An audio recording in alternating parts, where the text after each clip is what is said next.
We hadn't always been here, but the neighborhood has.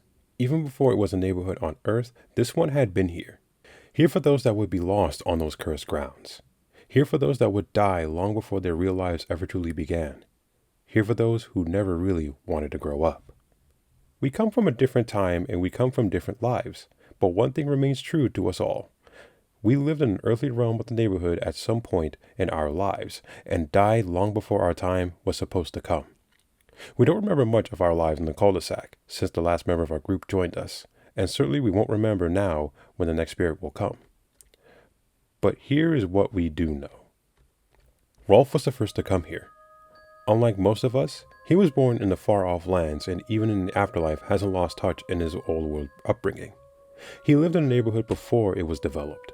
The son of a shepherd, he and the rest of his family came to start the farm on the lands that would soon turn into a place we would all eventually reside in. He died in 1903. While tending to the family farms, the bull broke loose from his pen, and, in Rolf's effort to stop the beast, he was trampled to death. That is why, even though he brought many of his family livestock with him in spirit, he chose not to bring the cattle along. He continued to go about in the farm business on a daily basis, but is more than happy to occasionally neglect them to play with the other children in the neighborhood. Johnny was a very lonely child. In fact, Rolf actually became his very first human friend even after he came to the cul-de-sac after his death. His parents moved into the grounds of the Rolf's former farm not long after his death. With no other children around and no field work to take up his time as Rolf's did, Johnny drew to his own mind in a great extent. From there, Plank was born. Together they would wander in the countryside, climbing trees and getting themselves in trouble. Sadly, this didn't last forever, as a few years later, Johnny became bedridden with an illness. In 1922, he died after a long battle with tuberculosis. He saw his imaginary friend Plank standing by his side to his last breath. Even now in the afterlife, without the countryside to play in, Johnny still wastes much of his time frolicking through the backyards and streets. Eddie was the next to come. Eddie was born in New York City, but moved into the neighborhood in 1932 just as the Great Depression was hitting full swing. The neighborhood, while still different, was beginning to take form of the fields of its past as families moved in and out of the lands that had once belonged to Rolf's family. Always a schemer, Eddie looked to do anything to bring some comfort to his very bare family life, even if at the cost of his friendships of others. Eddie died in 1939 after one of his grand plans to swindle the saps backfired. He drowned trying to cross the local river after trying to run away from the angry kids that he had tried to deceive. Even in the afterlife, he keeps chasing after the almighty dollar. Sarah and Ed came together not too long after that. By the late 40s, the cul-de-sac had already nearly taken its final form as one of the pre-planned developments that became popular in the post-war era.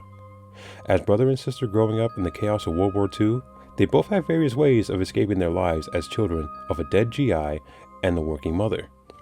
Sarah became enraged and controlling as she sought out to make sure that everyone around her knew that she was in charge, all in attempts to copy off the very few of a hustle and bustle of her often working mother. Ed, on the other hand, went about it in a very different way. He just shut it out entirely. In fact, he shut out nearly everyone and everything in the world entirely, becoming what appeared to be a complete idiot. Ed chose instead to become completely involved in the monster movies and comic books that began to pop up after the war had ended. It wasn't too long after that.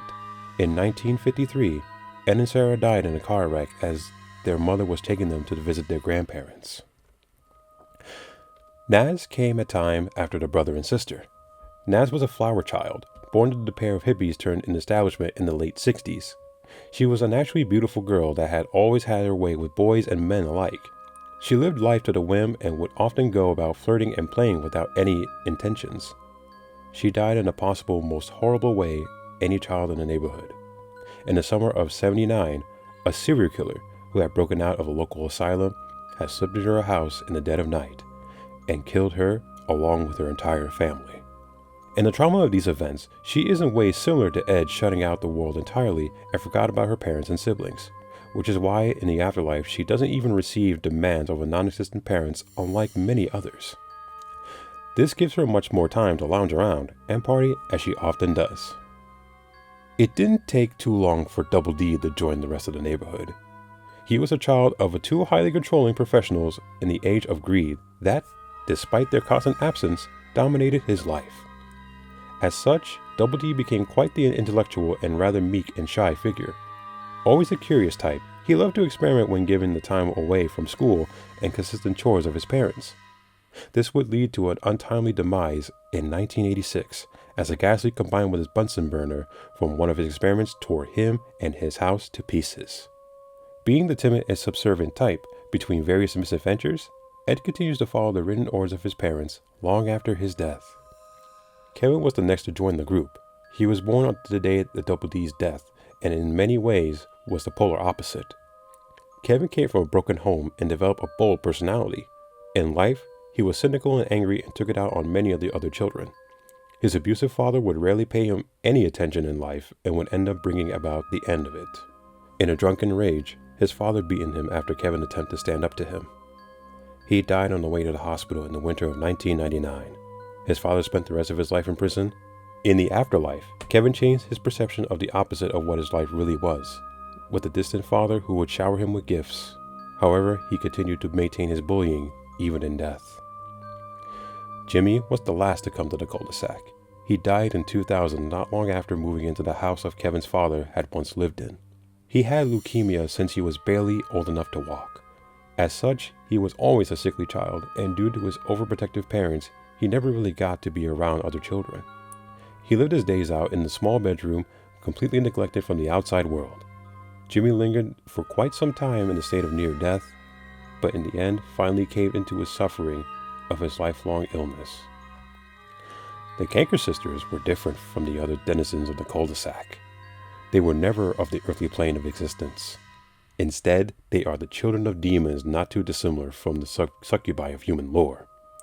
They seem to possess abilities impossible by the standards of others, such as the ability to appear nearly anywhere instantly. They were sent from hell to torment the already tortured souls of the neighborhood. Surprisingly, they are attracted to the Eds for unknown reason, although it is speculated that they are the weakest-willed members of the neighborhood and are seen to be the easy targets by them, despite that they are universally loathed and often feared by everyone, including the Eds.